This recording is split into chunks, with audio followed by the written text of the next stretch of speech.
Welcome everyone, Questini here with my review of the Shadows of Change DLC for Total War Warhammer 3 for both Immortal Empires and Realms of Chaos.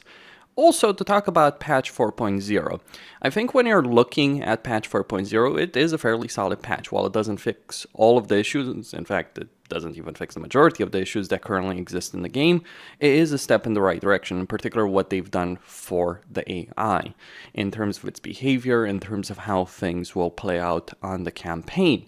So I think the patch is, for most part, a fairly solid patch. It is what you would expect from a major patch. But the DLC itself, beyond being the most expensive DLC in the history of Total War, even when accounting for inflation, by the way, some people have been talking about how the Call of the Beastmen DLC would be pretty close in terms of price. Pretty close doesn't cut it. Like, even when accounting for inflation, this DLC is still the most expensive DLC that Creative Assembly has ever released. And Call of the Beastmen was not a good piece of DLC. And if we have to go back all the way to Warhammer 1 to find the DLC that compares to this one in terms of like relative price to inflation, I think that is a fairly ridiculous state of affairs if we're talking about Creative Assembly. Especially because of the things that they have done in the years since then. If this DLC had released before the release of Prophet and the Warlock, before the release of the Greenskin rework that came with the Warden and the Punch, before Twisted and Twilight, which presented a major Wood Elf rework, before Silence of the Fury, which presented a major Beastmen rework, before Champions of Chaos, which completely reworked the Warriors of Chaos, before Forge of the Chaos Dwarves, I think things might have been different, though of course it would have been far more expensive than Queen of the Crown, for instance, as a DLC. It probably would be considered better than Queen of the Crown as a DLC because you get free Legendary Lords, though Queen of the Crown also presented free DLC Legendary Lords, even if two of them were the same race, and one of them was free, and that's of course Alif Anar. Still, when I look at this DLC, I think there's a lot of issues that they should have fixed for races that this DLC affects, in particular Kislev and Siege, that they didn't fix. The racial reworks I would consider part of a DLC, even though it is going to generally be available for free for everyone, even if they don't buy the DLC. I do consider that part of a DLC, and they didn't do that. In particular, Siege and Kislev do suffer significantly from this. They did put effort towards improving Grand Cafe, and they did succeed in that, but there's still major issues across the board in Total War Warhammer 3 for certain races, and I have to say, waiting for well over a year and a half for a DLC for Kislev and Siege, which have been two of the worst races, factions, if you will, in the game since launch, and basically getting zilch if you're Siege and getting very little if you're Kislev is not, from my perspective, an acceptable situation, especially when this is probably the main DLC, and maybe even the only DLC that is going to affect those races for a very long time, and it's also the most expensive DLC. You might disagree with that sentiment. You might think, oh, it's fine how Siege and Kislev are. They are not fine. They're very weak, especially Siege has a lot of issues in Kairos' campaign. Because that's what I'm talking about when I'm talking about Siege. I'm talking about Kairos. The Changeling is great, but the Changeling it has a completely different campaign and campaign mechanics than how Kairos Fate Weaver operates. So lots of issues, lots of problems, and honestly, when I'm looking at this DLC, when I'm seeing the things they did, how they did them, the lack of cutscenes, the lack of dialogue, the lack of cinematics in battles and the end battles even, in general, compared to, say, Forge of the Chaos Dwarves or other DLCs, let's not even compare to the cinematics that factions had when Warhammer 2 came out. Like, I recently started playing Warhammer 2 again, and just like the initial intro cinematics of Warhammer 2 are far better than anything we've gotten since then. You could say, oh, Warhammer 3 had its own cinematics. It did, but like you see what they were doing in Warhammer 2. They clearly were putting in more effort in Warhammer 2 than in Warhammer 3. And even in Warhammer 3, if we compare Forge of the Chaos Wars or even Champions of Chaos to what we ended up getting with Shadows of Change, it's far less for a higher price, which from my perspective is not an acceptable situation. So this is the worst DLC that we've gotten in about half a decade, in more than half a decade. And in fact, I would say the only DLCs that are significantly worse are either DLCs that came out in Warhammer 1, specifically Call of the Beastmen, or going as far back as even Rome 2. But this is the thing, we expect improvement. We don't compare to things that happened 5 years ago, a decade ago, whatever.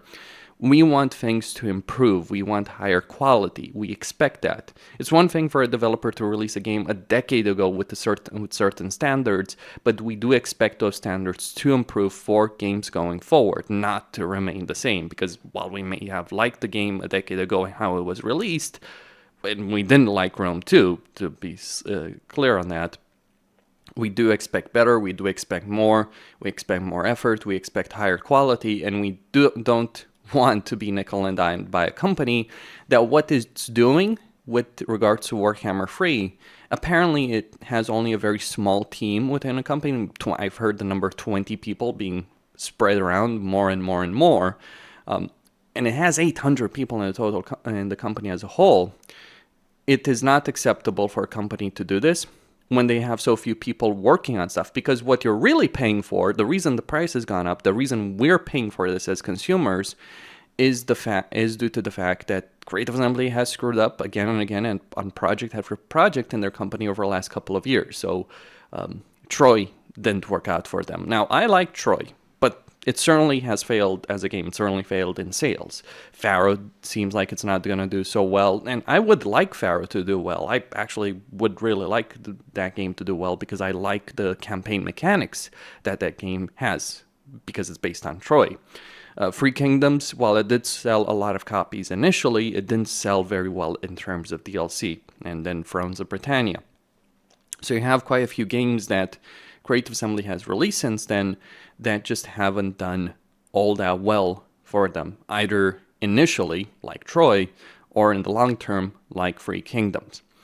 And then you, of course, have the development of Hyenas, and there's not really a whole lot of interest in Hyenas, and they're spending a significant amount of money on a game that may just not end up dying on release, dead on release, which would be a pretty big disaster considering the amount of money they're spending on that. While their profits as a company are up, the overall percent of profits to revenue has gone down. So their profits have gone up to almost £10 million, close enough, but their overall revenue has gone from like 100 million per year to over 140 million. So they're spending a significant amount of money on the things that they're developing or have developed that just didn't work out or are not going to work out. And now they're raising the prices because they want to try and maintain their profit margins, while also not fixing significant issues that existed for the race that this DLC is being the races that are being affected by this particular DLC. So yes, from my perspective, it is absolutely one of the worst DLCs that we've gotten in a fairly long time from Creative Assembly, and I think that if they don't change course, if they don't do better, if they don't put more people, if they don't give us higher quality, Warhammer 3 is going to just crash and burn at the end of the day. And their whole plan to support the game for multiple years is going to end up failing in a very major way. Now, to talk about the free Legendary Lords that are part of this DLC, let's start with the Changeling. The Changeling has one of the most unique campaigns in the history of Total War, and I think the very first stealth campaign, proper stealth campaign that Creative Assembly has made in the entire series. There's pros and cons with him, to be sure, but he's extremely powerful, and I would dare argue he is the most powerful Legendary Lord in the game with this. It's very hard to beat the Changeling when the player controls him. When it comes to the control of the AI, I think that if you defeat his armies, then you'll be able to eliminate him. I could be wrong on that, but I've been playing campaigns in the Empire area, and I gotta tell you that I didn't even really encounter the Changeling. Like, I have a campaign as Catherine and one campaign as Mother Ostankya, where I basically took his starting position over here in Stirland, where he does start in Immortal Empires, And I didn't encounter him. And I didn't get the declaration of war. I didn't have to deal with him. I have seen him at war with Vlad, but it can be difficult actually even seeing his army. That's because his armies can be invisible on the campaign map if they're in an area with a cult. So the way the Changeling works is it's kind of a horde army, but not really a horde army. It's more using the Skaven Undercity mechanic. So here's how this functions. When you attack a settlement, let's say let's take out the Tower of Lycian over here.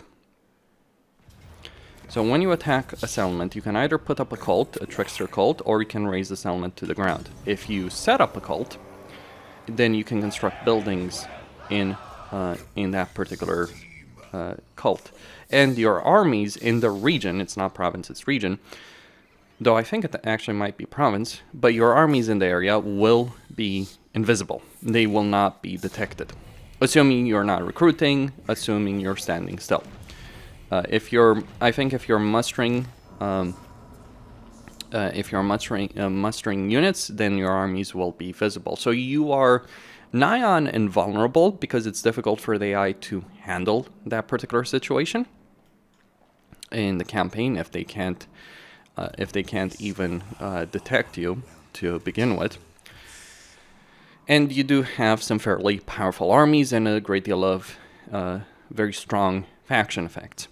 For the Changeling himself, he can adopt the form of any other legendary lord or legendary hero. So over here are the forms that I have unlocked, and you can get the forms of things like Vlad von Karstein, Isabella von Karstein, Gremgor if you want, Skarbrand, etc. Now, the way this works is when you go into a battle, the Changeling can switch to that particular form. He can also switch back. This gives you their abilities as lords or heroes. So for instance, I have selected Vlad's form. So I not only get Vlad with all of the implications therein, but I also get Vlad's spells and abilities. I'm not sure if it's based on what that lord has unlocked in their campaign, or if it's based on if it's just something you get naturally. Need to do some more testing, but there's certainly a great deal of combat power. The Changeling in his base form is certainly pretty strong. He's a hybrid melee caster lord. He does have the lore of Siege, so he does have a good amount of magical ability, but when it comes to melee, he does get a good amount of melee ability, especially when you do transform him, because he gets like melee attack, melee defense only when transformed as a lord.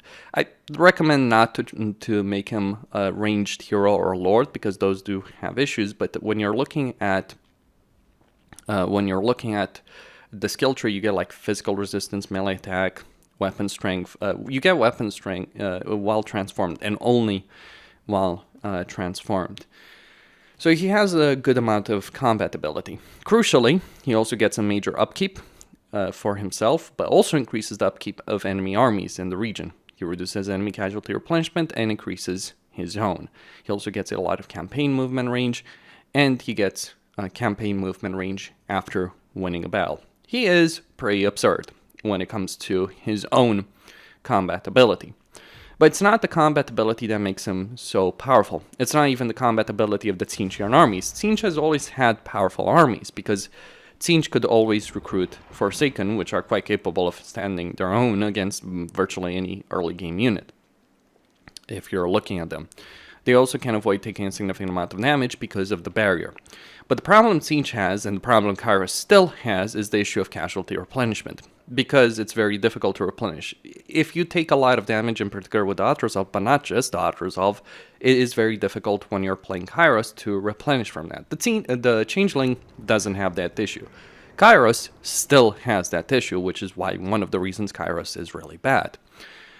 But the Changeling, his first research that he'll do after one turn gives him 10% casualty replenishment. But it doesn't end there. He can get more casualty replenishment throughout the course of his campaign. Like he can get Scatter Loci, which Kairos also has, so you're looking at 15. Then you're looking at Endless Mutation, which is another 5%. I think this one is exclusive to him, so you're looking at 20% casualty replenishment that he can get fairly early on in a campaign. And then he can also get various faction-wide effects by doing the various schemes.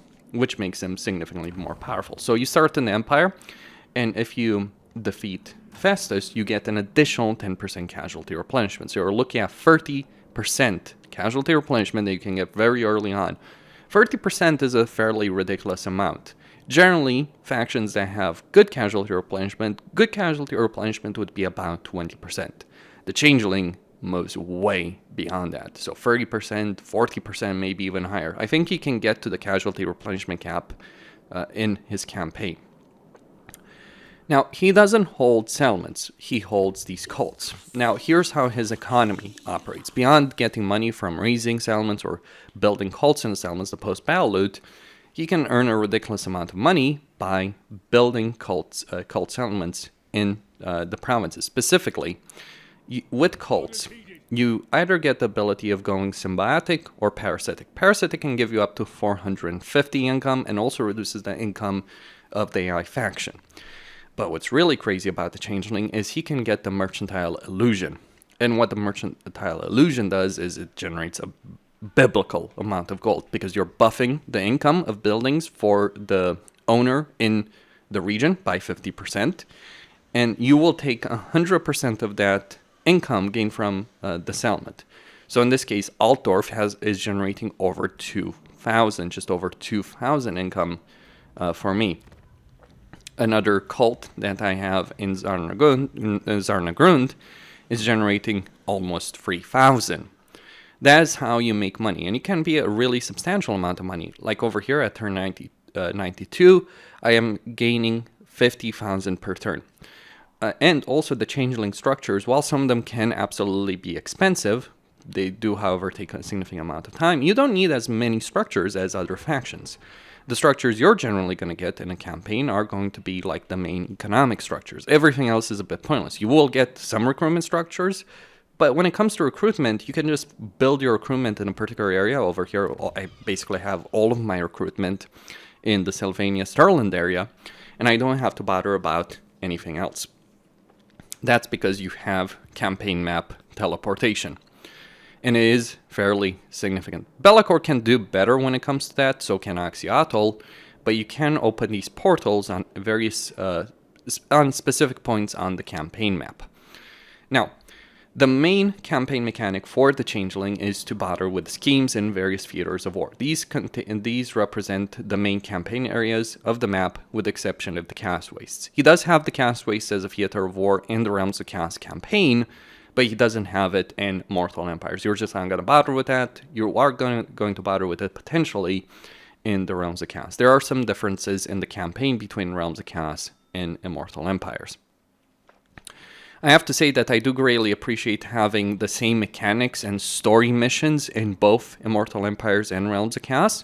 That is one of the good things this DLC does. I also appreciate the AI changes, so there are certainly good things that Creative has done with the patch, and good things they've done with the DLC. I do like the theater mechanic, in theory, but in practice it does leave some things to be desired. Let me explain why this is. So you do have these various schemes that do require you to do various objectives. So for instance, you need to either sack Altdorf or construct a ravaging host. I think sacking Altdorf is done by building building a cult over there as opposed to raising it. And this gives you a regiment renown steam tank, a regular steam tank. It's not the special one. You do have various objectives in each theater. A theater may require you to complete 4 or 3 objectives, depends on the theater you're talking about. So Ulf 1 would only require you to do 3 before you complete that theater, though you can always complete the other objectives whenever you so choose. So for instance, I could complete the dwarf objective in the Empire area to get 10% warp save for all my characters. That is a substantial benefit and it ends up stacking. So at this point in my campaign, if I'm looking at the various rewards I get armor, I get barrier, I get local recruitment and global recruitment capacity, income from sacking settlements, winds of magic, immunity to various forms of attrition in this campaign, and 20% casualty replenishment being substantial. Also minus 20% upkeep for all of my armies. Different theaters, different schemes give you different rewards. Now, once you reach the number of schemes required for a particular theater to complete it, you get a quest bell at the end of it. Now, these quest battles aren't particularly hard. In fact, none of the battles, be it the quest battles or the quest battles, the item battles, the final battles, none of them are particularly hard for any of these legendary lords. The reason is that the AI factions you're dealing with in these battles, their units are not going to be experienced at all, whereas you are going to throw your main army against them. So, for instance, the Changeling over here is, with gold-rated units, and even tier 2 units, is quite capable of defeating any battle he might encounter in the campaign. But it is a fun experience, doing various features and getting these battles. What is, however, disappointing about the schemes is that sometimes they just don't work. So, for instance, I had a scheme over here that required me to win 12 battles against Norska. And at one point, it just stopped working. So what I did is, well, I made my way to help it, which, by the way, the faction here was my vassal. Broke the vassal agreement, took help it, under the assumption I was going to sack it, took help it. I raised the settlement to the ground, because when you have a cult, because I already had a cult over here, and when you have a cult, you only get the option of raising the settlement, so I raised it, and it didn't complete the objective to raise it, because I wanted to complete the Norse Coven Theater. But suddenly, all of a sudden, Ritual Combat, which had been stuck at 7 for quite a lot of turns by this point, suddenly completed, went directly at 12. Funnily enough, it didn't go higher than that, and it went directly at 12. So there's certainly bugs. In fact, even going further, one of the things I was trying to do over here was actually complete the objective by building a ravaging host. And I had built this ravaging host. The building is supposed to be removed, but in the meantime, I had vassalized this faction, or rather, I vassalized the Zazel, which came with this faction that controlled Helpit, the Bjorslings, and it didn't function. It didn't end up working. Which, as you might imagine, created issues. And this is not the only one where it didn't work. So the battles stopped working, the sacking didn't work. There's issues with these schemes.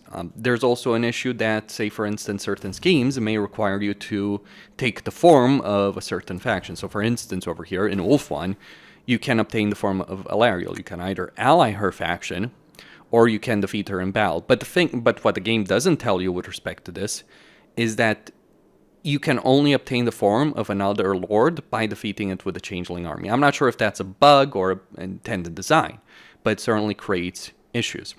Another problem with the schemes is, while in theory they seem great, like for instance in the Empire, like it tells you what it's going to do. So over here in the Empire, beyond the fact that they're not going to reinforce their allies in the ultimate scheme, the Empire was supposed to descend into civil war. It kind of did. Balthazar Gelt and Karl Franz ended up fighting each other, which, by the way, prevented Karl Franz from basically taking over control of the entire empire. But it didn't really work as intended. And even when they do work as intended, the effect is certainly not what you expect. If I look at Grand Café, what does Grand Café does? So it means the Great Bastion is destroyed, just outright destroyed, and you get various rogue armies. I counted about a dozen rogue armies that spawned over here in Grand Café, rebel armies. But they amounted to basically nothing, because these rebel armies were led by a rank 1 lord that just wasn't able to accomplish anything of note on the campaign. So all of them got wiped out in very short order. So the schemes might be significant early on, but very quickly they become irrelevant. There was also another scheme where I literally went to the Southlands and stole the Black Pyramid of Nagash. Yeah. And I could send the Black Pyramid of Nagash, there it is, with 3 rogue armies of Tomb Kings in several areas. I decided to send it in Grand Café as a bit of a revenge plot against Xiaoming, given what he did in this campaign. The AI is, by the way, much better at building an empire, and the AI is better at building massive factions. So if you look at this campaign map at turn 90, you see massive factions all over the campaign map. Previously, it used to be like the Dark Elves, but now things have changed with respect to that. So you see various major factions, and in point of fact, I believe it was in this campaign where I got the notification from the game that Karakadrin had become a major regional power. So they've become a major issue to deal with. It was either this campaign or Ostankya's campaign, I can't exactly remember at this point. But it happened several turns ago. Whereas Grimgor has, well, he's suffered a bit. That's a different discussion for a separate video, what they ended up doing with that. I do think it's a nice change. There are certainly nice things that come with the patch specifically. Not necessarily with the DLC, but with the patch. So the mechanics of the Changeling can either be bugged or they're not as relevant. You are playing a troll. You do have a really powerful army because you get Warriors of Chaos. You get Sangors, which are quite capable of standing up to regular Warriors of Chaos. You get Chosen, you get Demons of Siege. You have a lot of power. The problem with Siege has always been the casualty replenishment issue, which severely limited Siege's campaign potential. And not just in the sense that it forced you to fight a lot more battles manually. It's not just that. It's also that even when you did, it was very difficult to recover from any damage to a particular unit, which severely limits your campaign potential, even still, as Kairos Fate Weaver. I think the concept of the Changeling is great, but the end result of the schemes just doesn't feel as meaningful. There's fun to be had on this, and then you're building up towards the ultimate scheme where you can either gain allies with the various schemes you're doing or remove the forces. So you'll always fight Kislev and the dwarf forces in the final battle, but you can eliminate all the other factions. So I eliminated the Caphaians, I eliminated Karl Franz coming in, but I did fight Lou and Leon Kerr. Why does it say teleport to battle when I completed the campaign? I don't know. Yeah, that's a bit weird. Because yeah, that is a bit certainly a bit bugged. But you can get various allies. Some of them are not worth it, like the Drowned giving you like 6 bloated corpses. Yeah, that's not worth a damn. There's some fun with the mechanics, but they do feel underwhelming when they accomplish very little. So for instance, in the Darklands, you can create a Greenskin Labor Rebellion, but that ended up amounting to squat over here. So I kind of think that some of these schemes should feel more impactful, whereas right now it just feels like you're playing a troll, which is appropriate for the Changeling, given everything he deals with, but all the same, like I kind of wish that there was more impact, because the impact you're having with these schemes is not quite as great as it could be. Also, the battles are fairly underwhelming to deal with. Really powerful legendary lore, don't get me wrong on that. Great design, unique campaign mechanics, but I think the one issue he's going to have is replayability. Because while it's great to do the schemes, to do the theaters, you're not really capable, or even, nor do you even really desire, to wipe out factions. So you end up having the same factions that you defeated on the campaign map. So for instance, over here, I went on Rampage against Vlad, did a lot of damage to him, and then just kind of stopped. Like, that's the thing. You don't want to wipe out factions. You don't want to raise all their settlements to the ground. You want to build cults, because that's going to give you significantly more money. That's how you gain money as the Changeling. Also, cult supplies. All your structures also require cult supplies. Cult supplies are in short supply early on in the campaign, but after a point, you just stop giving a damn. Like over here, I'm earning 220 per turn. And it's not like you constantly, even if you had a lot of armies, you would certainly go way beyond like what you can build per turn. Like you even if money is the one factor that's limiting you. Cult supplies limit you early on, but they don't limit you later on. You don't really have much limitations with the cults. Like, just look at the Empire over here, because it is the Skaven Undercity mechanic, so you do have a structure that can spread the cults. Like, you have a structure that's more easily detected but has a 12% chance in Parasitic, or you have a structure that gives you a 6% chance but has less detection as a particular structure. Also lower cost, so you have to balance that out. Parasitic has a higher chance of detection. Symbiotic reduces chance of detection, also can improve your diplomatic relations with a faction. Crucially, you also have the vassalization ability, though the problem with vassalization for you, without being able to take settlements and sell them to AI factions, you're actually going to end up in a situation where it's actually kind of difficult to get vassals. Like, I do have 3 vassals over here in the campaign in 90 turns. If I was playing even Kairos, I would have significantly more vassals in the campaign by this particular point. It's just because you can't take territory, and it's really selling territory to factions that enables a lot of diplomacy options and makes the AI far more willing to deal with you.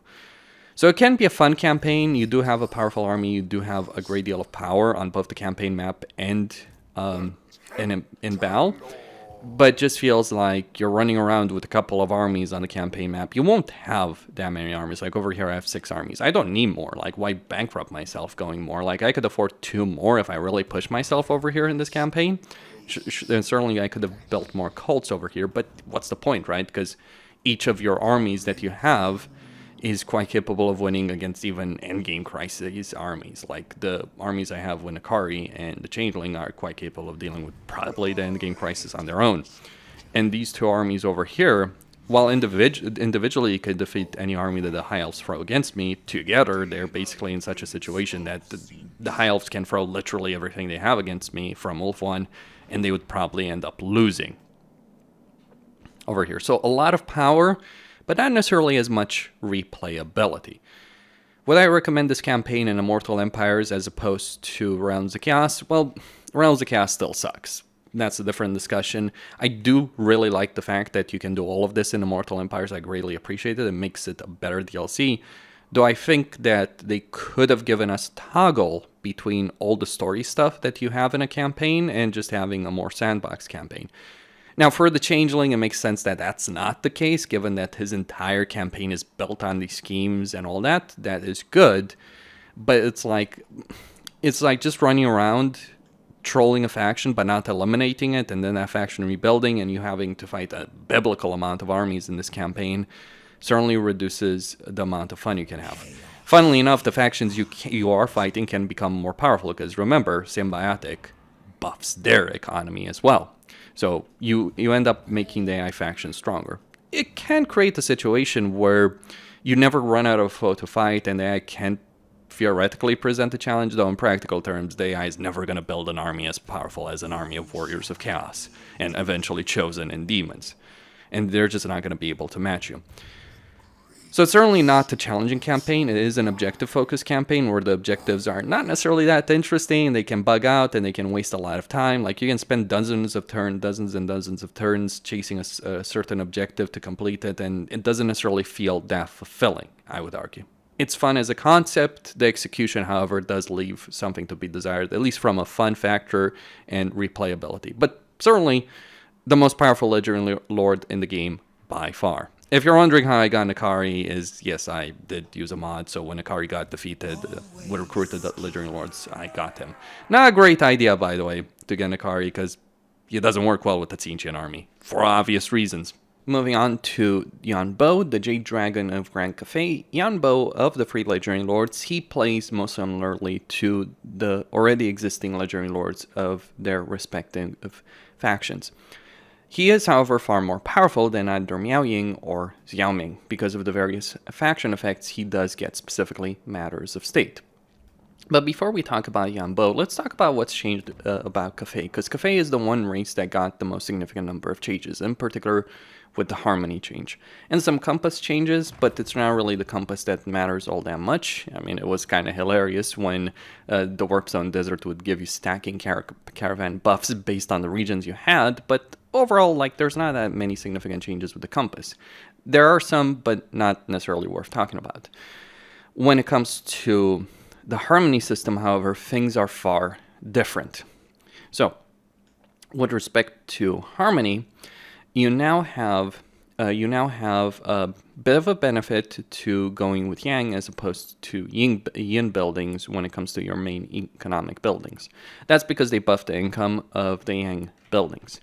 That's one change, so the economy of Grand Cafe is buffed, actually significantly buffed in certain ways.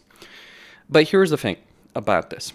You might still want to go with Yin because of the benefits Yin provides, at least early on in a campaign. And eventually, once you're done with a region, once you're done building up a region, you might want to go with Balanced Harmony.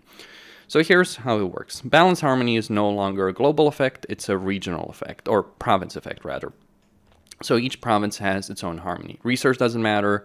Lords don't matter in terms of the harmony level you have, though lords do still matter with respect to their harmony. The reason they do still matter is because there's research that does affect lords and characters in general that have Yin or yang differently. So your first research, for instance, gives you 5% campaign movement range for yang characters. So all your early generals you might want to have them as yang characters, or maybe all of your generals you might want to have yang characters. And you also get 5% casualty replenishment for yin units.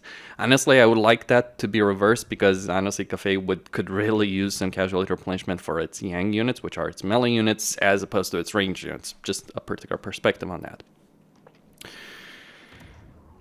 So, but the balance of harmony is no longer affected by research, lords, or heroes. Instead, it's just affected purely by buildings. If you have harmony, you get minus 15% upkeep, plus 15% income from all buildings, and quite crucially, when you're looking at it early on in campaign as you're moving for a region or as you're conquering a region, you get 20% campaign movement range when you start in a particular province with balanced harmony.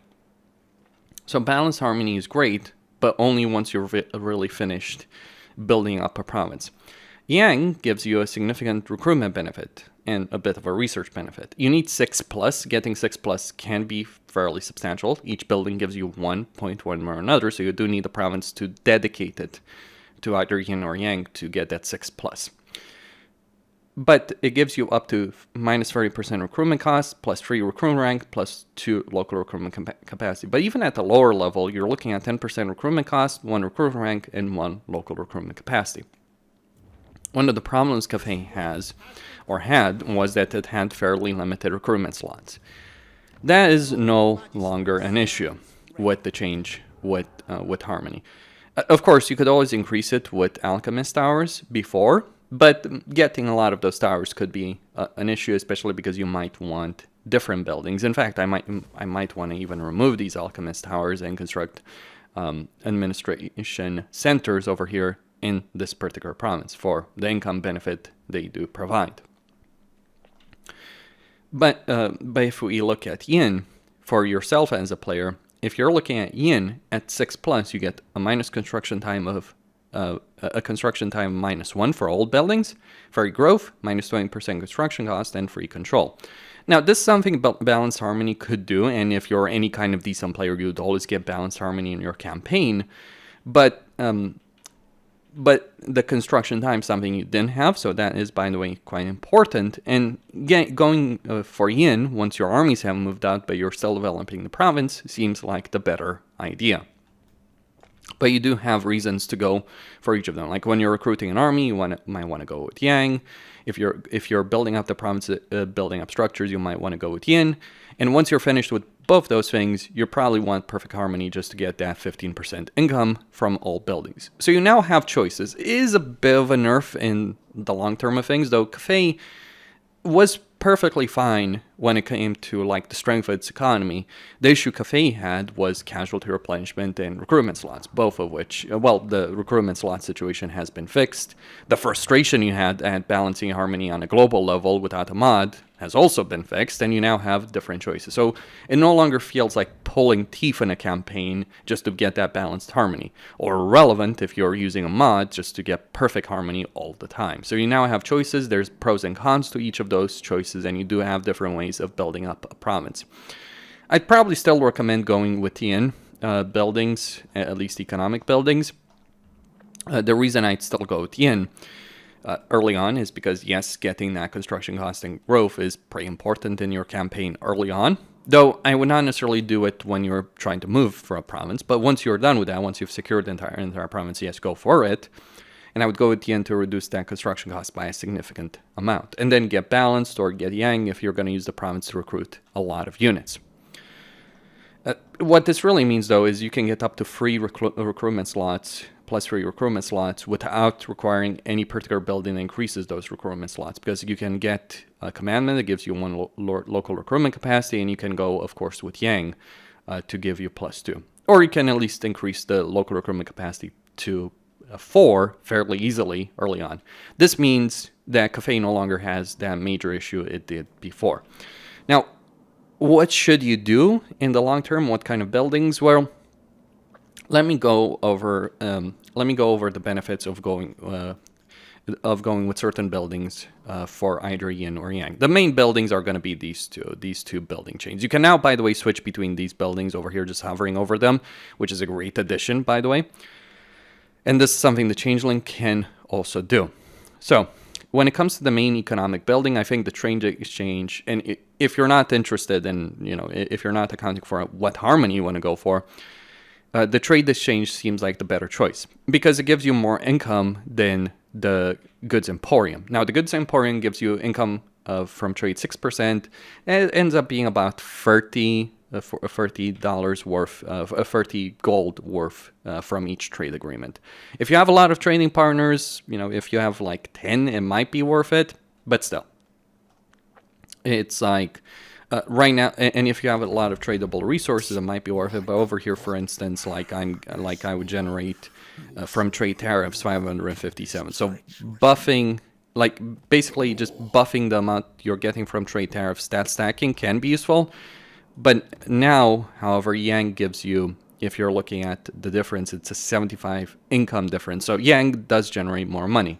When not accounting for other things, yes, it is still worth going for yin, obviously, because you're going to save a heck of a lot more money with the construction cost benefit that you're getting. You're also going to be able to build faster. So without accounting for harmony, yang is better for a base economic structure. There's still benefits with the yin building.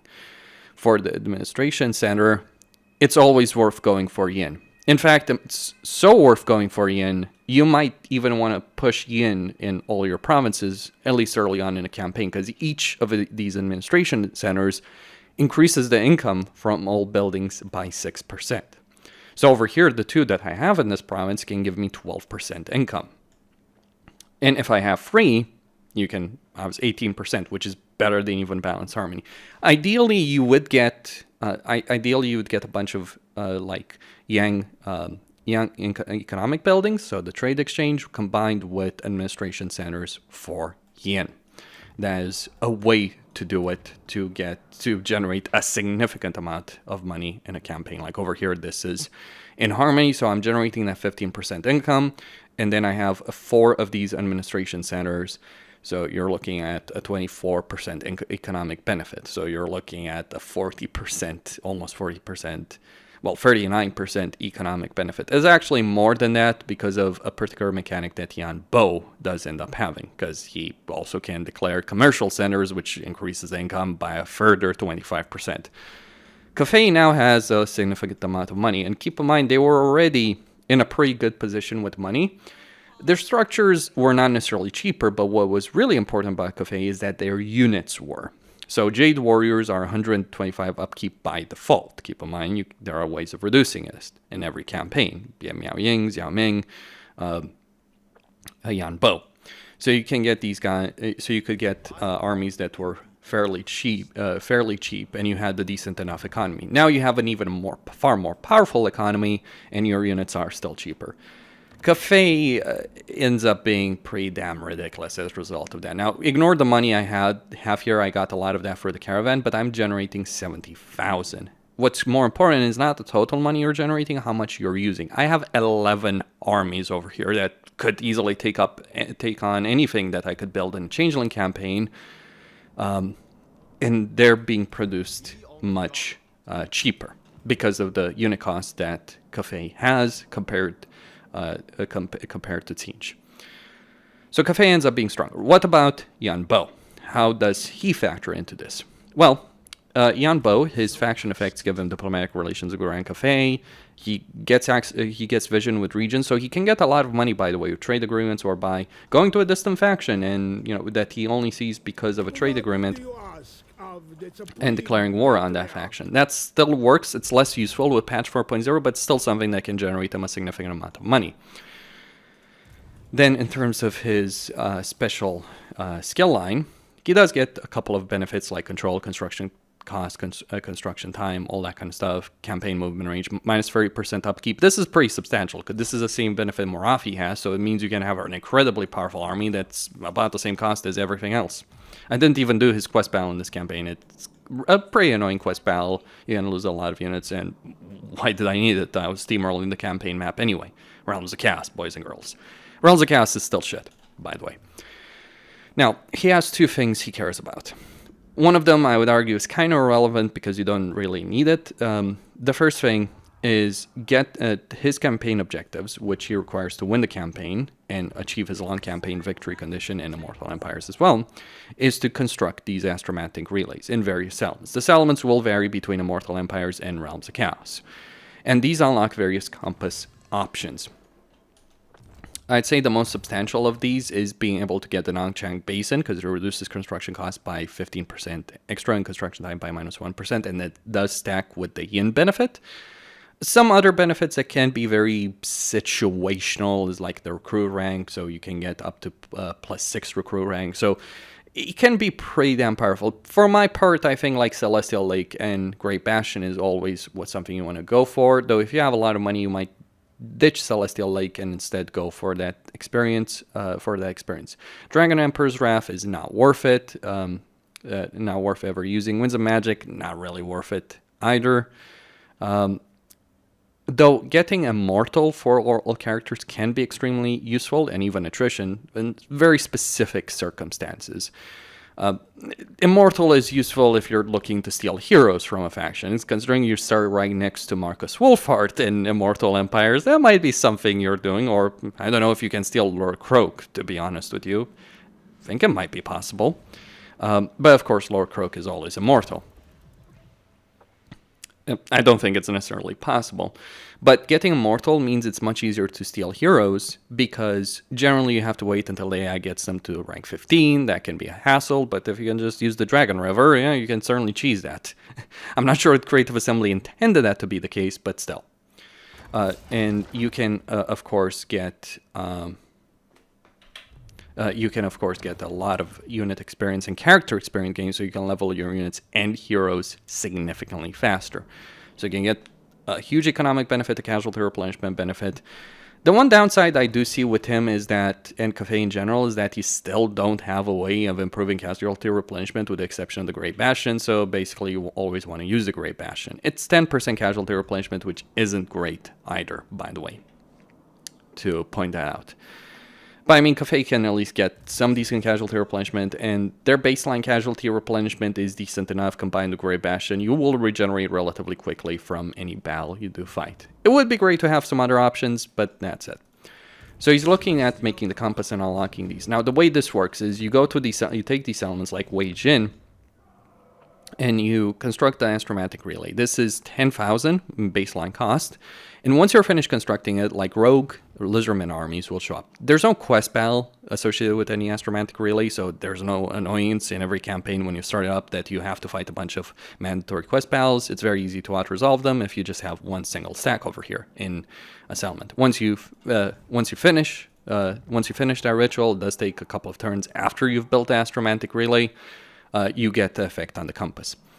And you do this 4 times for different special settlements, and that's it. And then you get the quest battle at the end against Mazdamundi, and if you're playing Immortal Empires, you get it also against the Cult of Sotik. So in Realms of Chaos, it's only Mazdamundi. He's fairly pathetic, whereas in Immortal Empires, it is also the Cult of Sotik.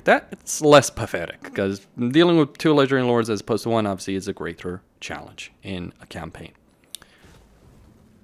Now, beyond that, his main strength comes from Matters of State. Now, Matters of State, you start with 2 steel tokens and 2 stone tokens. You can increase it to 4 each by declaring fortress cities and commercial districts. The fortress cities give you a bunch of military benefits. Commercial districts give you a bunch of economic benefits. I've talked about these in greater detail in a previous video. I'm not going to repeat myself, but essentially you get a bunch of recruit rank benefits, and actually quite importantly to note, because I do have Nangao as a fortress city, you get 10% ammunition for all armies with the artillery shop. You get a bunch of local benefits in general, so if we look at the military buildings over here, it's usually like you can get more local, recruit rank or armor for the units recruited in the province. Like Fate with Yuan Bo gets a bunch of stacking benefits, because like you get more recruit rank for the compass, you get more recruit rank through fortress cities, you get armor for your units, which is pretty ridiculous when you consider the fact that Cafe already had some of the most heavily armored units in the entire freaking game. But Jade Warriors with 110 ammunition, sign me up for that. Or even worse, right? Even freaking worse when you're considering the situation, then Nangao potentially could get Celestial Dragon Guard with such a ridiculous amount of armor, 125 armor specifically. So that ends up being pretty absurd. With Fortress Cities, Commercial District, if you just do a quickly look at it, Commercial Districts, they do affect two buildings. They affect your economic building, so either Goods Emporium, so you get 30% sale of value with the in building, or 25% income from trade tariffs with the Yang building. I think the Yang one is still worth it. And then you get 15% tradable resources faction-wide, and a 25% income benefit in the local province. It ends up being pretty damn substantial when you're adding everything up. But you do need to declare at least 2 commercial districts and 2 fortress cities to get to the max level of tokens, 4 steel, 4 stone. Now, how do you get like 7 steel tokens or 6 stone tokens? Well, when you use, say, stone actions, these will add to steel tokens. So basically, if I wanted to get 7 steel tokens to restore campaign movement range, all I would need to do is use an action that spends free stone tokens over here, and that would add it up. The way tokens are replenished when they're used is it takes like 5 turns per token, but you can reduce it by 1 for each battle. This means that Yuan Bo has scalability because he can, with enough armies, he can basically replenish his tokens instantly in his campaign. There's a bunch of benefits. In particular, a really powerful benefit is using 4 tokens each to command the lesser courts. And when you do this, you get the choice of a buff for 10 turns. You can easily replenish it in less than 5, by the way. You can replenish your tokens in less than 5, just to get an idea. And you get a benefit in terms of replenishment in enemy territory, lower crew rank, upkeep, magic item drop chance, character experience, construction time -3 for all buildings. That's absurd.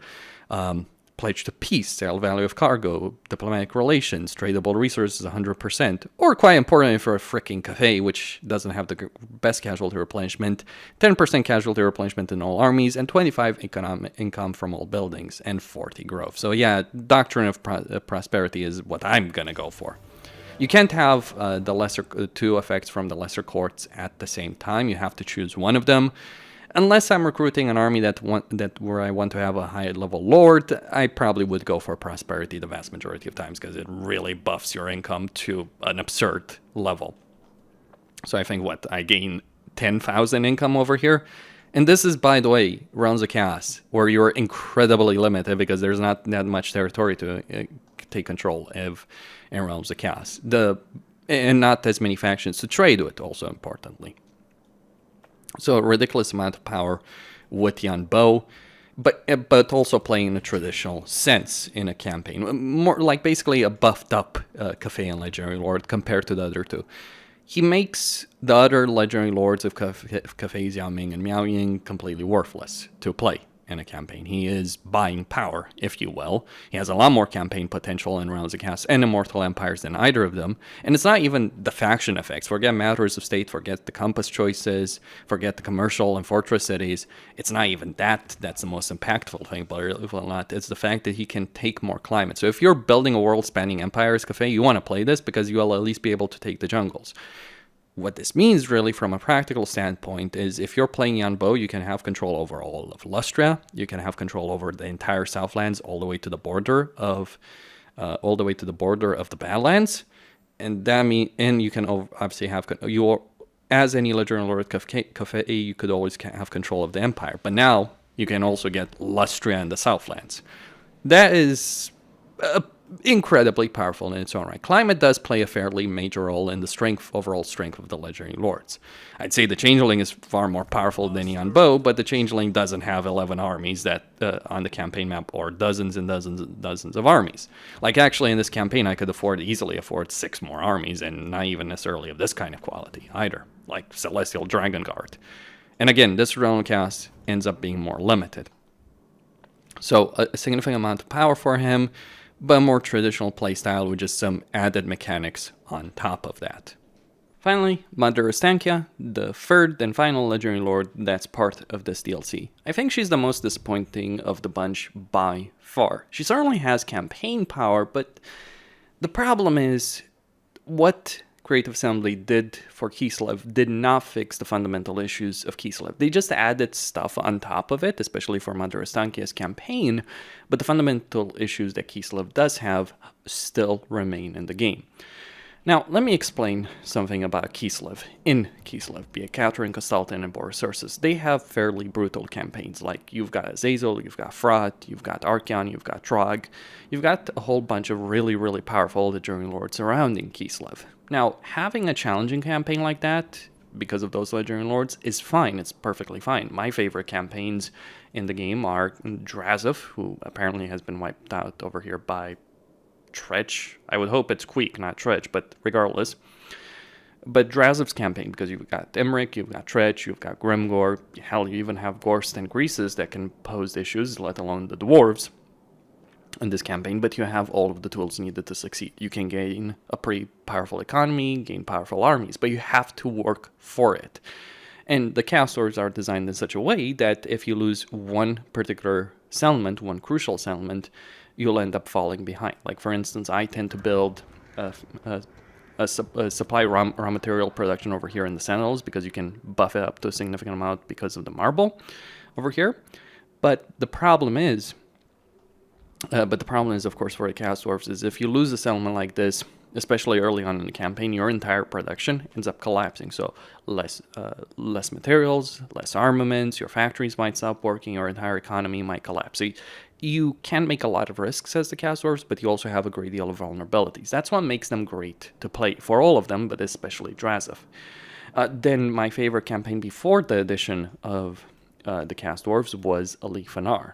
Alifanar has the same kind of campaign dynamic, where he has a great deal of power in his campaign, because the High Elves are a really powerful race, but he is also surrounded by powerful Legendary Lords. However, he has all of the tools needed to succeed in his campaign against the foes he's dealing with. He has the High Elves and Dark Elves, Dark Elves, Chaos Dwarves, Greenskins. You might have challenging campaigns for all of them. Hell, you might even have a challenging campaign as Grimgor or Grom, but it can be a lot of fun doing so. For Kislev, it feels incredibly frustrating. I think I've played Kislev the most out of any race in the game so far since Immortal Empires came out. So what's the issue? It's not the Legendary Lords. It's not the constant hordes of chaos. It's the supporter system, the devotion system, the territory you have next to you that is not particularly useful. Now, Creative Assembly's solution to this, so you can get the commandment, if a province has settlements, all of the settlements with chaotic wasteland climate, you can remove the climate downsides. First off, a mod could have done that beforehand to begin with, but also it doesn't work if, say, a province is mixed, like, for instance, the Mountains of Hell or the Bloodfire Falls, which, by the way, are two of the nearest provinces to Kislev to deal with chaotic wasteland. Or even the Trollheim Mountains, though it matters less because the Sarl encampment is a minor settlement, so it's not as significant. But it is an issue that Kislev has to deal with. So territory-wise, if you're playing Kislev in Kislev, you basically do the minimal required to hold the line here. Yes, you wipe out Frot, you wipe out Azazel, you put Trog on the backside, and then you go conquer the Empire, which, by the way, is exactly what I'm doing in this campaign. At least I've conquered the eastern portion of the Empire, and that's where I'll stop, because I don't want a war with Gelt or Karl Franz over here. But if I was playing like Boris Ursus, I would certainly take a lot more, like Talabecland, for instance, or Midland, if I had the opportunity to do so. And this is a much better campaign plan than fighting as Kislev in Kislev. The problem is, beyond the climate issue, which, as I stated, has not really been fixed. It can be found fixed if they just allow you with that commandment, that costs devotion, by the way, if they could allow you in mixed regions, in mixed provinces, to make it work. But the issue for Kislev is that one is also an economic issue. Kislev has always had a good enough army to handle the issues they have. The problem is the cost of it. Now, with the DLC, you do get Akshina ambushers, and you do get all the new units, so they fill up any kind of gaps that you had in the Kislev rosters. Not all of them. I'll get into that in a moment. But the fundamental issue is the economic one. Grand Cafe can get to over 300 income from a tier 3 settlement. As Kislev, you can also do so, but much harder, slower, and also in a far more limited fashion.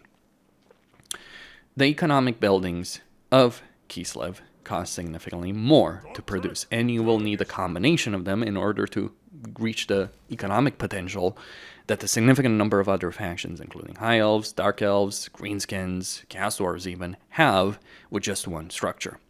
In order to maximize the economic potential of Kislev, you need to get the Trade Quorum, you need to get a farm estate, and you also need to get the Hallowed Forest. This basically costs 6,000 to do so. Other factions might spend, let's say, 1,000 to just get the same economic potential from one building. That's the first issue.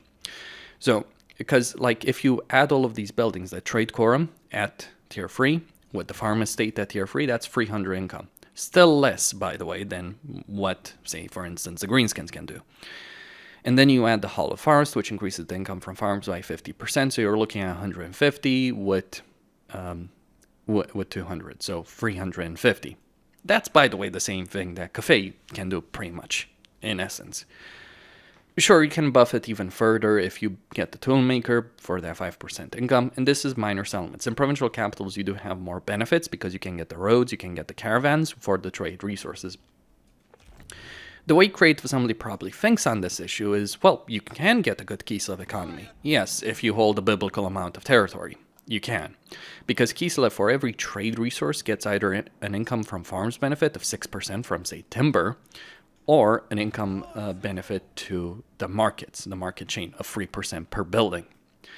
And the market chain can also increase those tradable resources, so Kislev can end up with a fairly significant amount of income from trade. So for instance, over here, I can get like 16 more sacks of gemstones once I get to tier 5. Requiring a tier 5 to get that kind of economic potential in the first place, and only having that tier 5 building, which by the way costs 4,000. I do have some construction cost reductions, but 4,000 for an economic building is pretty ridiculous, and it only generates 300 income, but it also gives you that tradable resource benefit.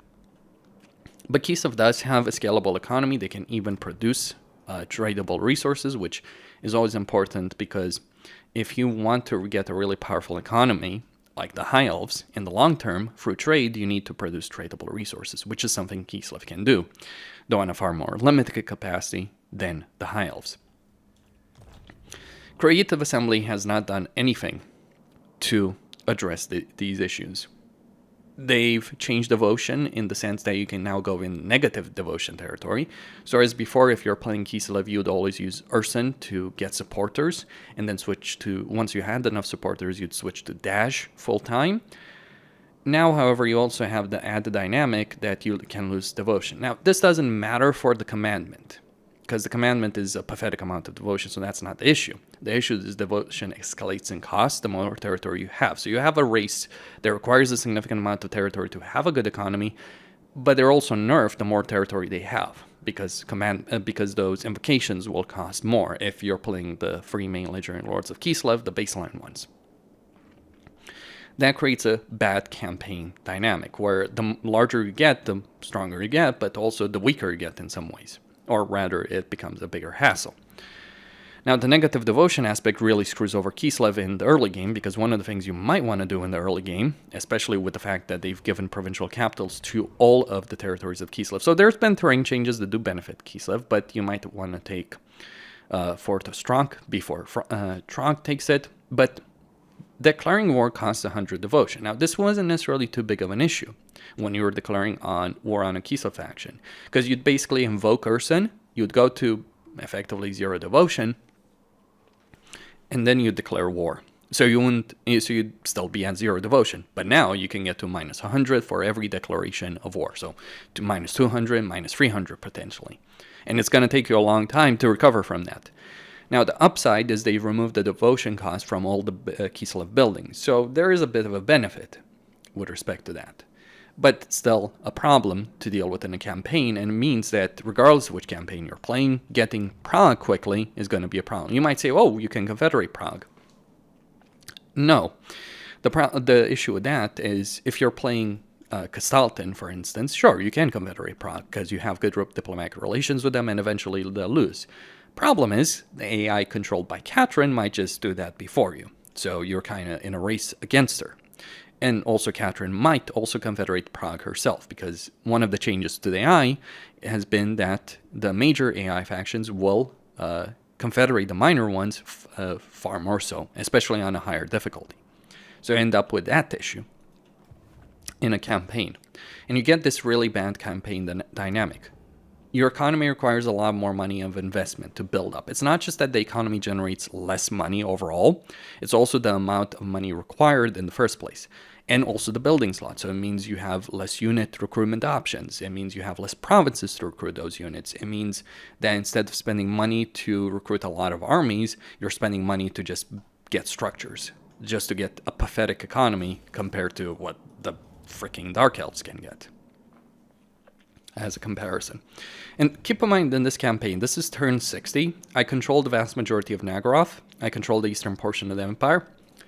In this campaign, I have 50 free settlements. That is a ridiculous amount of settlements.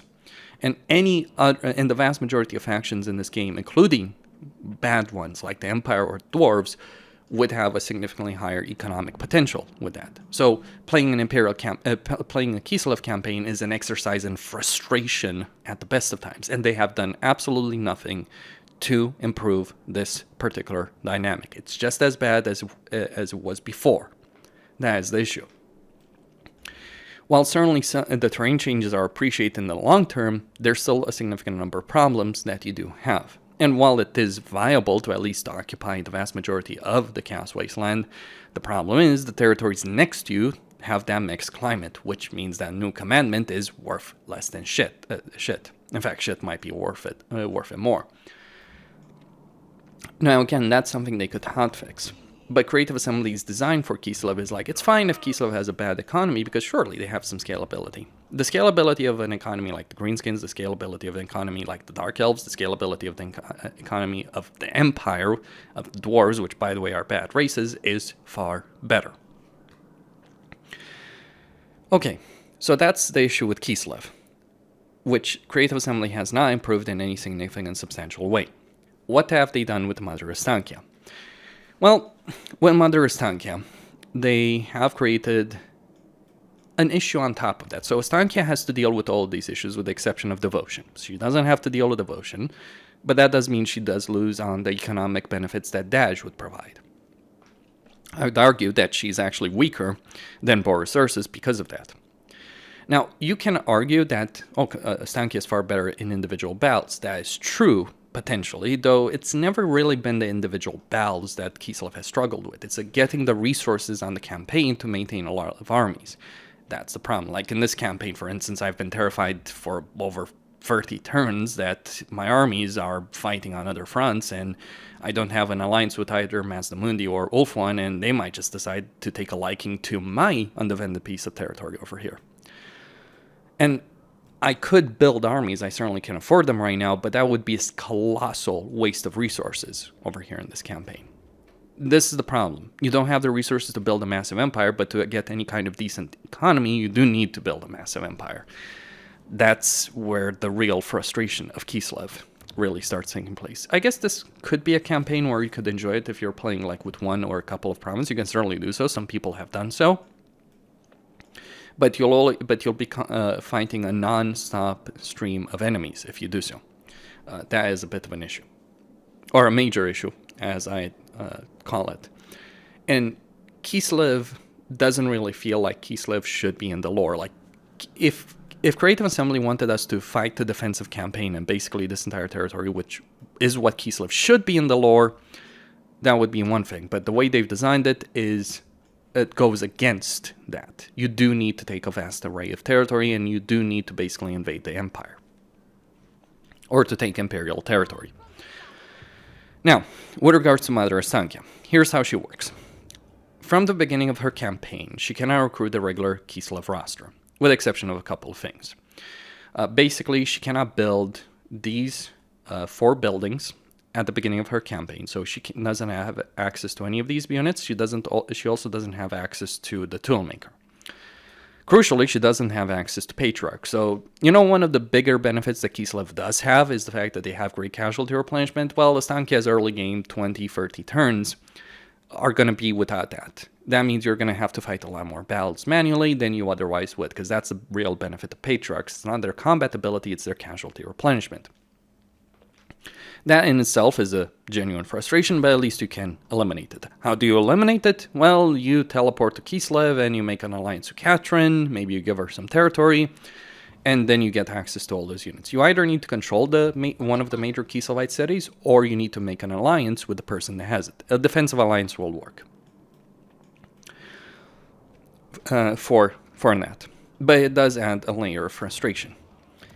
Now, to overcome the limited units that you do have in your roster, because of that, you get access to spiders, spider hatchlings, bats, as well as all the feral beasts that Dryka does have.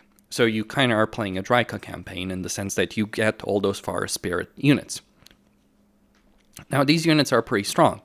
In particular, giant spiders are really good because they can effectively replace the armor Korsars in your army. They are more vulnerable, they'll take more damage because they don't have that silver shield, but they're pretty effective at getting the job done. Though, without casualty replenishment, it's more difficult to recover from any losses you take. Now, Ostankya loses all the benefits that Devotion and Vocation have, and instead gets these chants, these jinxes, these hexes, if you will. And she also gets access to the Witch's Hut. Now, here's how this works. You start with the Purification chant, and you have research over here, unique research, Tales of the Woods, that give you access to improved benefits to these hexes. You can also get other benefits like 5% campaign movement range on top of Troll Country Pathfinder, so you can get 10% campaign movement range in your campaign. You can also get access to all the research from the Kislev cities that generally you would require to control those cities or have an alliance with the person controlling them by getting with special research over here called the Spirit of whatever city you're talking about. So they did have a way of dealing with the research aspect, but not with the Patriarch aspect and the unit roster that does involve going back to Kislev. Now, the way these hexes work is you start with Purification Chant, and to unlock the other ones, you need to spend a Spirit Essence. You gain these from battles, either sacking settlements, occupying, looting settlements, or just fighting regular battles. You will have far more Spirit Essence than you'll spend. Now, the way these work is you select whatever action you want, and you have a regular version and an empowered version, which you have to unlock with research. The research takes 1 turn. It's basically done instantly and gives you an empowered version. You need to spend Spirit Essence, I think it's like 2,000 to unlock the Recreant Spirit. You need to spend a significant amount of Spirit Essence to unlock it. Now, to unlock these further ones. And you need to get to finish, to get the Recreant Spirit, to get your final battle, to get the Malediction of Ruin. That's how that works. Okay. This means that your campaign dynamic, you don't really care what these effects do. You just want to spend them all the time. The moment they come off cooldown, you spend them. The reason you do so is because you want to unlock all of them, and crucially, you want to unlock your final battle. That is how this works. Over here, I'm going to use a Purification chant. In this case, it's actually useful, but in other cases, in many other cases, it's not useful. You get one that can either disable campaign movement or reduce it by 50% in its regular version. You get the third one that teleports a target army from one magical forest to another. So you have a teleportation campaign mechanic with a relatively short cooldown. So you do start over here in the Bleak Coast, but you can get your way back to Kislev. It is annoying fighting a campaign with basically 2 starts, but it's not really 2 starts. You have to make your way to Kislev and deal with Dryka in order to take the Ostermark, to establish a presence in next to Kislev and deal with, well, the entirety of the Dark Elves effectively in Nagarath, and also to deal with everything in Kislev. That is annoying when you have limited resources. It's also annoying that you basically don't give a shit about the effects of any of these hexes, because they're not really that great benefits. Removing corruption sounds great, but it doesn't really matter. Disabling army, it's great, but you can only use it in your own territory, and generally when an army moves for your territory, it's usually either an army that it's very rarely going to be an army that you will actually care to stop. It can be useful in chasing down the AI. So for instance, over here, I chased Malekith from the Iron Mountain, so his army ended up here, which was in the territorial bounds, so I could use it to disable his army and wipe him out. That was basically the only time that this was actually important in this entire campaign, and it wouldn't have mattered anyway because I would have just moved to the Rakdo Gorge and killed him anyway. So irrelevant. What about taking 50% income from the target settlement income province-wide? That can be useful. You can gain some money, but it's not really a significant benefit either. If we look at the income, I believe it might just be. I believe it might be added to. It might be added to the background income, or it might be the. Or I could be wrong. Regardless, that's one of the things you do. The final one does summon one of those special event armies that takes attrition when you do damage. So actually, the way it works is like an army consisting of things in the woods, incarnate elemental of beasts, and elemental bears will be summoned in the target settlement's owner's territory. This is powerful. This is the default army, not the empowered one. Like, these were the units that spawn, and it does happen every other turns that it spawns with the duration of 5 turns. So, 3 armies with a couple of units can be useful to see some settlements. Like over here, I was just able to out-resolve one legendary very hard for this particular settlement. That is the use. By the way, you need vision on the settlements and armies you're going to target. So, for instance, you do need to see what you're going to be dealing with. That's more important when you're trying to siphon away income, because you might not see the best province, the best settlement to use that on. But again, you don't really care what these actions are doing. You're just spending Spirit Essence whenever these actions come off cooldown to unlock the Malediction of Ruin. Now, the Malediction of Ruin, the way that works is you use it when you unlock it, and each of these actions, you don't just unlock instantly, you have to fight a quest battle. Now, that's not a particularly big problem. It kind of is annoying having to do that again and again, so that affects replayability, but auto-resolve quest battles does exist, and I imagine they will include this. That's not an issue. The issue is how worthless many of these actions are. But then you get Malediction of Ruin. Now, this is really powerful. Here's what you do. You target a particular race. So in this case, I targeted this particular army with it. But it affects all factions of that particular race. So all the Norscan factions are suddenly now screwed beyond expectation. This gives you a significant amount of power and really reduces the power of the enemy. Like, because they're gonna grow slower, they're gonna have less winds of magic, and they're gonna take a significant amount of attrition. And yes, this affects all Norse factions, so you can see over here that this army is taking attrition because of that. Or this army is also taking attrition. So I've nullified Norska. I probably should have used it on either Cast Dwarves or Skaven in this campaign, but again, you need vision for that. When you use it the first time, you get your final battle. It's, I think, the hardest of the final battles that you do have access to. But honestly, the whole mechanic is undermined by just how the system works. You'll always have more Spirit Essence than you will spend. There's never a situation where you're not going to spend Spirit Essence the moment these things come out. And so instead of being a strategic choice where you have to put some thought, effort, and all that, no, you just rush it because you obviously want to unlock the final one as quickly as possible. But that's honestly not the most annoying thing, right?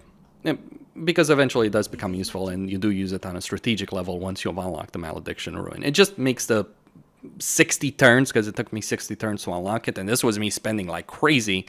I imagine you could do it faster. I could have done maybe 55 turns if I was really pushing it, but that's basically the limit.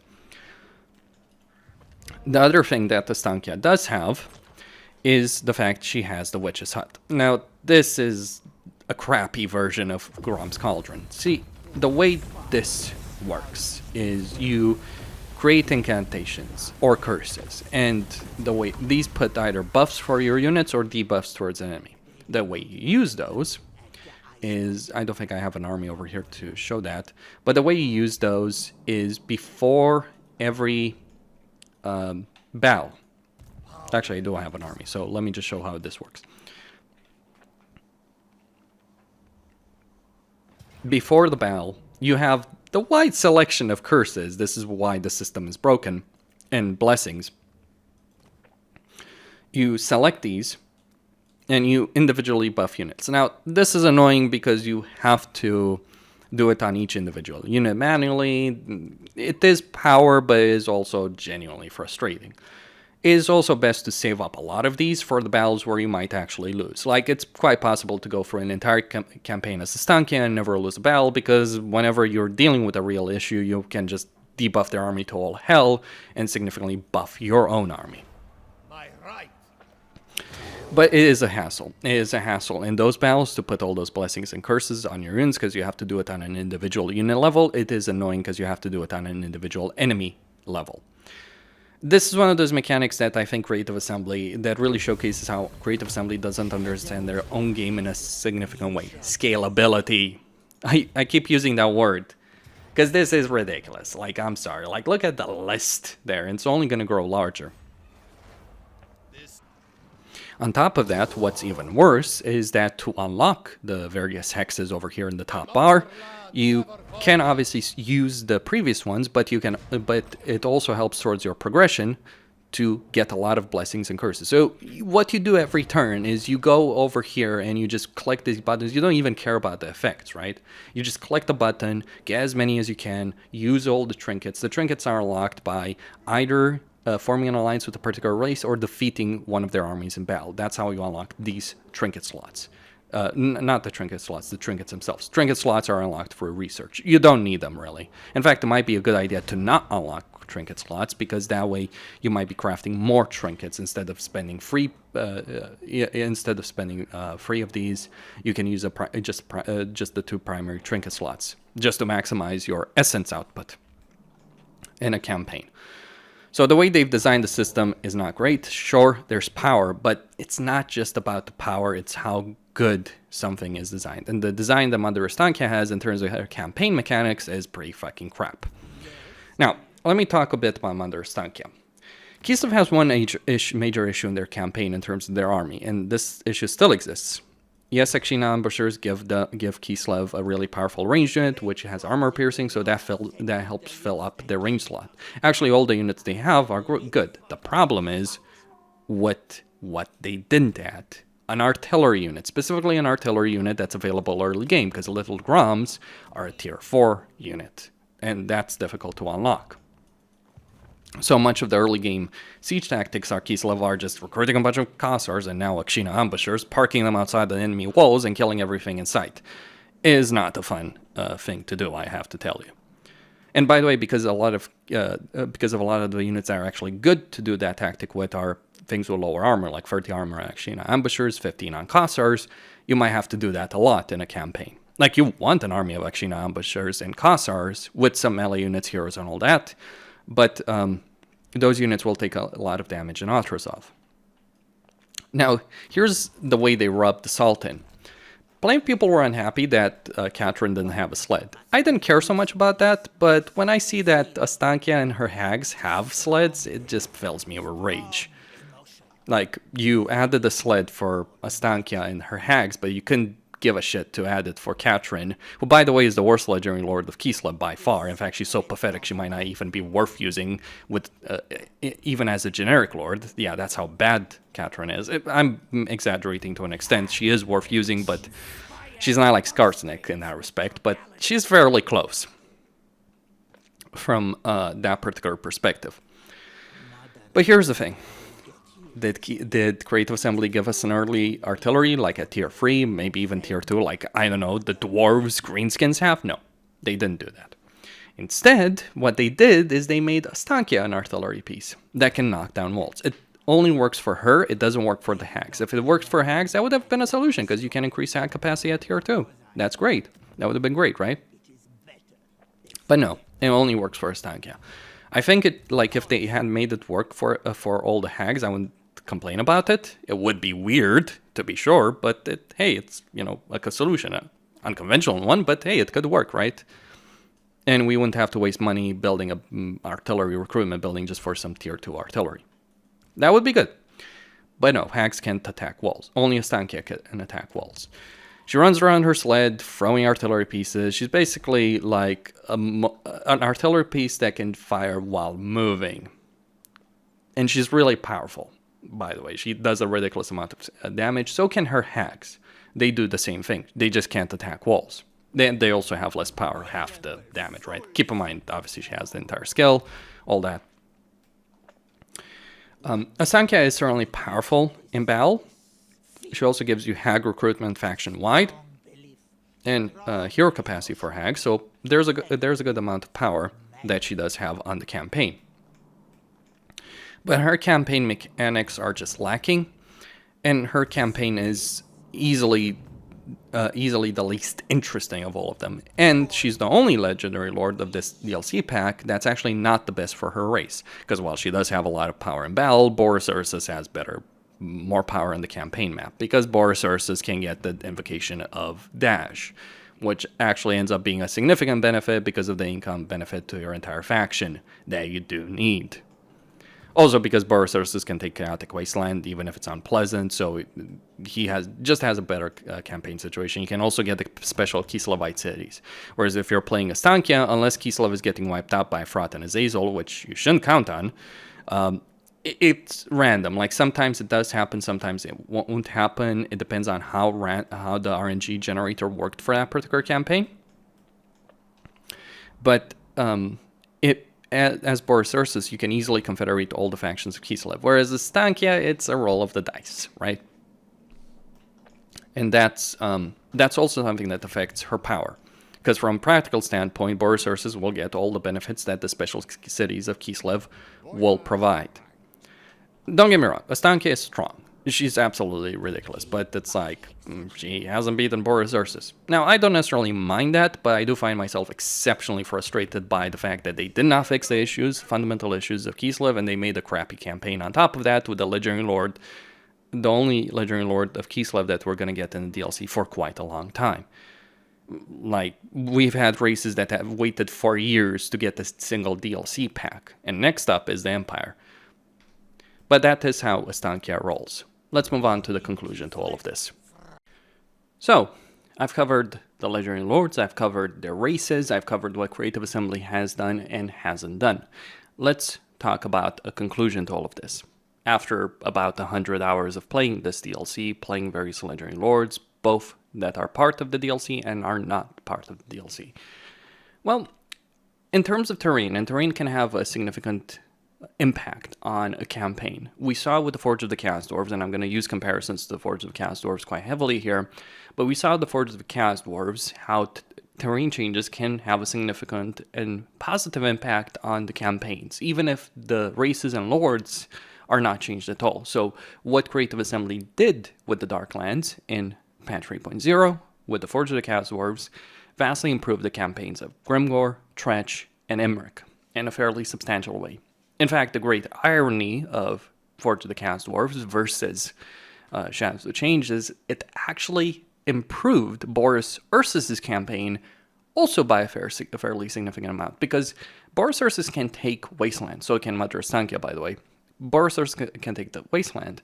So now you have so with Forge of the Chaos Dwarves, you had the campaign dynamic, whereas Boris Ursus, you had more choices than before. You had different options, and you can play the campaign in a very different way and have a great deal of fun dealing with that. Because, yeah, Darklands are fun. There's a lot of powerful Legendary Lords that are very close together, that can stand up to one another.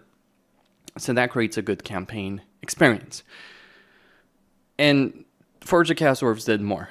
While certainly the provincial changes to Kislev are welcome, the fact that there's no magical forest, for instance, for Ostankya to use, the fact that Kislev's campaign issues remain the same, is a major downside. But terrain-wise, Shadows of the Change is significantly let down compared to Forge of the Chaos Dwarves. I have to say it. They really needed to improve Kislev in a far more substantial way.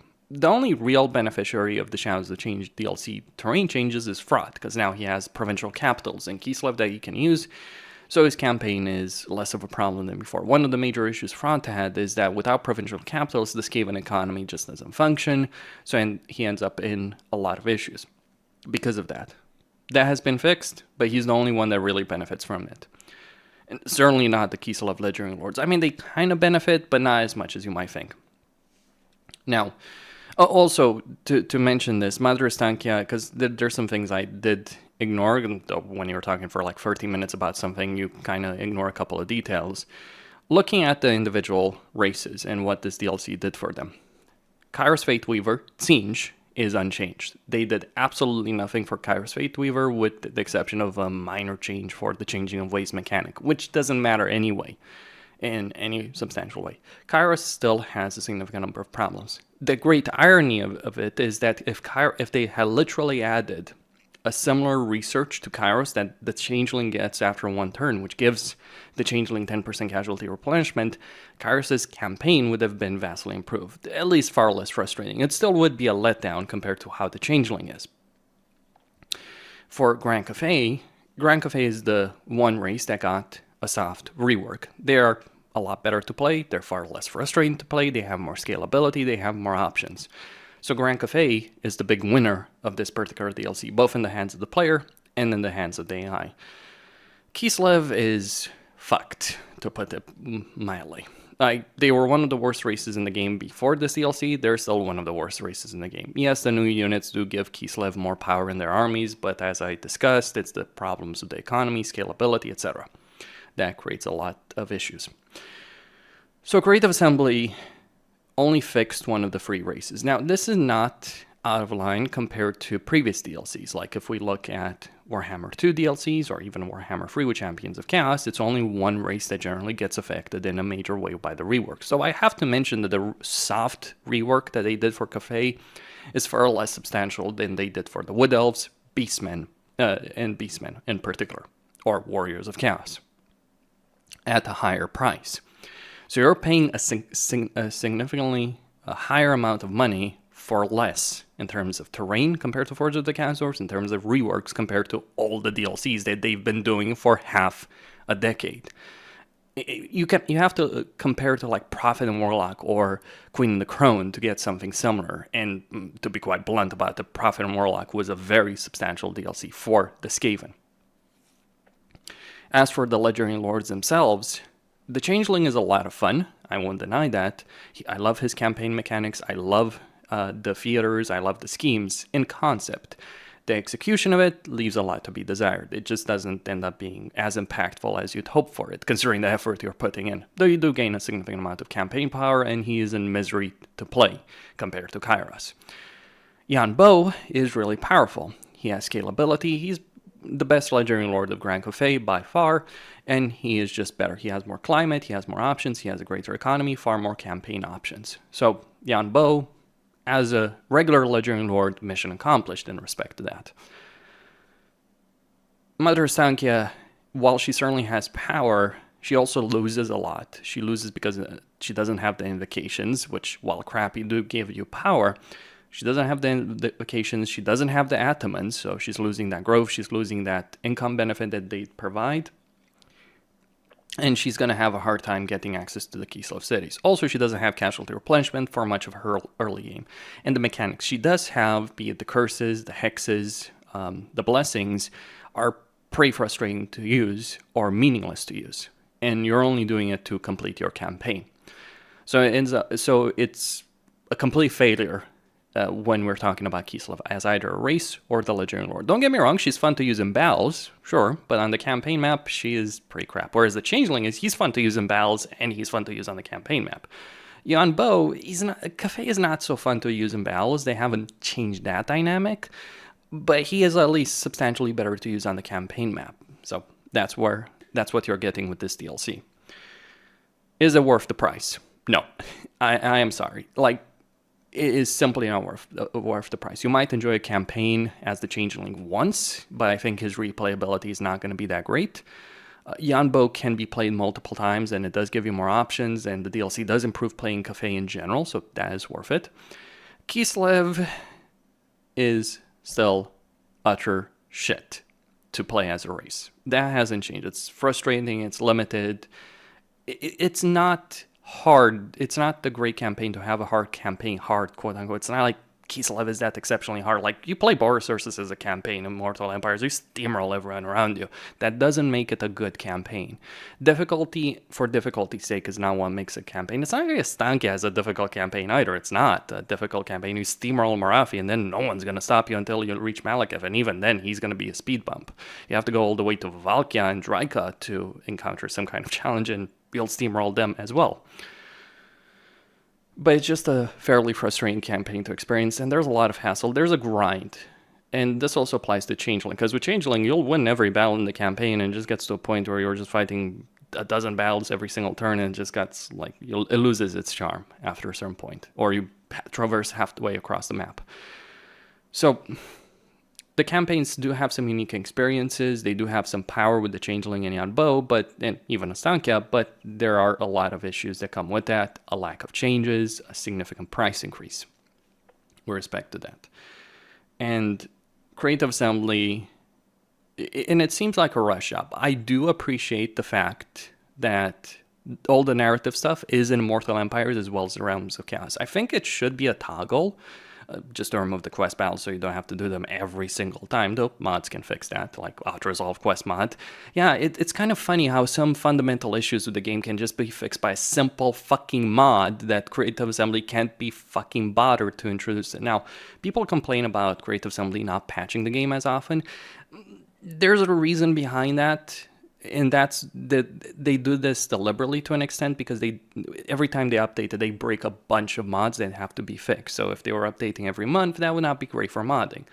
That's appreciated, because I do use mods, but at the same time, and I'm sure the SFO team and the people who enjoy using SFO also greatly appreciate that, but at the same time, it's clear that they're putting in less effort. They have very few people working on this. They're trying to rush it, and you can see that. Like, one of the things I didn't focus too much on is like how all the story stuff is lacking in a significant number of ways. Like, there's very few cinematics, very little dialogue. You have a lot of quest battles, but very little dialogue, very little in things that are spoken, things that are shown. Like, you look at the Forge of Chaos Dwarves, you look at Champions of Chaos, you look at the cinematics, or hell, you go back to Warhammer 2 and look at the cinematics that the game had at launch, or in the DLCs. There's a night and day difference in terms of quality, in terms of effort, in terms of how much Creative Assembly did. This is basically a DLC they did on the cheap. Very quickly, with a small team. I got a feel for the developers, I say, and they're trying to nickel and dime us. Is not worth the price. That is my perspective on that. Let me know what you guys think. And there's a bigger problem that gets created with this. It's one thing to throw Kairos Fate Weaver in a ditch and ignore him and not fix anything for him. It's another thing to only really improve Kafea as a race in the DLC and ignore a lot of the issues that Kislev have, including the entire supporter system that Katra and Gestalten have in their campaign that makes their campaign a miserable hell to deal with. Those are some things, right? But look at what's coming in Thrones of Decay. And I'm going to say it right now. If Creative Assembly thinks that this controversy is something, they haven't seen anything. Thrones of Decay contains 3 races, each of which needs not the soft rework or major reworks of mechanics, of game systems, etc. The Empire, Dwarves, and Nurgle. Let's say they do with Nurgle what they did with Changeling, like make a new legendary lord that doesn't have the same issues as before and ignore Kugaf. Okay, they could get away with that. But if they do not fix the dwarves, it would be crappy if they did that, by the way, and ask the same price. But if they do not fix and majorly rework the dwarves to make them fun to play, if they don't fix the Empire, all Imperial campaigns and all Dwarven campaigns are a fucking misery to play, and I've played them a lot. If they don't do that, then they're going to get a shit show of biblical proportions. This is the biggest controversy in Sentinels Rome 2. If they don't fix 2 of the most popular races in Warhammer Fantasy, including the most popular race in Warhammer Fantasy, if they don't make Karl Franz, Gelt, Volkmar, and the Huntsmarshal, but especially Karl Franz and Gelt, if they don't fix that Imperial Authority, if they don't really make a major redesign there, they're going to get a major shit show that might cost them a significant portion of their audience. Already with Shadows of Change, I'm seeing a significant lack of interest in terms of what people are interested in watching. Like, a lot of people have watched the videos I've talked about the controversy. Far fewer have watched the videos where I just showcase the gameplay. People are not interested in this DLC. They're pissed off. They're angry. They're sick and tired of it. And if Creative Assembly just thinks they can do this again, then that's going to blow up in their face. And if that means taking some of your precious developers from the God-sent Hyenas game, then do it. Creative Assembly, Hyenas is dead on arrival. You've lost that fight. Don't lose Total War Warhammer 3 because of your asinine decisions. Just don't. It would be the worst decision. And I say this as a Total War content creator that has played all of your games effectively. I love Daily Isolation. I would love Creative Assembly to branch out more. But this is not the way to do it. Screwing over their core franchise, let alone what they've done with the historical titles, since I even talk about that. Screwing over your core series to put hundreds of people to work on a game that's not going to work out is not a good business decision. I have to say this. And don't threaten your community again because it's not going to work out. I also think Creative Assembly, while I think it's unlikely they would lower the price of this DLC because of contracts, business dealings, all that kind of stuff, it's difficult. It would be difficult for them to do so. They could do it if they really wanted to be clear on that, but it would not be easy. But they have no excuse for Thrones of Decay. If they release Thrones of Decay on the same quality level at the same price, they're going to be burnt. They need to reduce the price to what it was, to something similar to Champions of Chaos, or even $20. Let's go with that, right? Unless they do that, unless they give us the major redesign, it is going to end badly for them. And that would be quite a shame from my perspective. There are some positive steps, but you can really tell with this DLC that they had way too few people on a too ambitious timeline to release this DLC. Now, I'm not the kind of person who says, oh, they should have waited. No, I don't think they should have waited. I mean, certainly the people that were working on this DLC could have done a much better job if they had, a couple more months. Sure, but at the same time, get more people. Like, stop overworking the developers on the DLC team for Warhammer 3 just because you want to build hyenas. That's not going to work so well. That is my perspective. There are obviously some things that I do still want to talk about with this DLC, but that is the core perspective. Again, I do like the fact that Realms of Chaos finally is dead and buried, basically. In fact, you can tell something about how much they care about Realms of Chaos because the Realms of Chaos campaigns for Ostankya, Changeling, and Yuan Bo are pretty crap to play.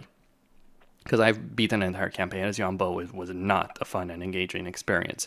In general, Realms of Chaos is like that, but it was far worse than playing Chaos Dwarfs. The effort went in Immortal Empires. That is a good experience. But at the same time, some issues. I do question, starting Yuan Bo without at least a barracks in one of his settlements, but he makes it work, right? Anyway, Questini here, signing out. Stay tuned for more. Don't forget to subscribe, like, and enable notifications. And hey, if you do enjoy my content, consider supporting me via Patreon. At this point, if Total War goes under, I might very well need it.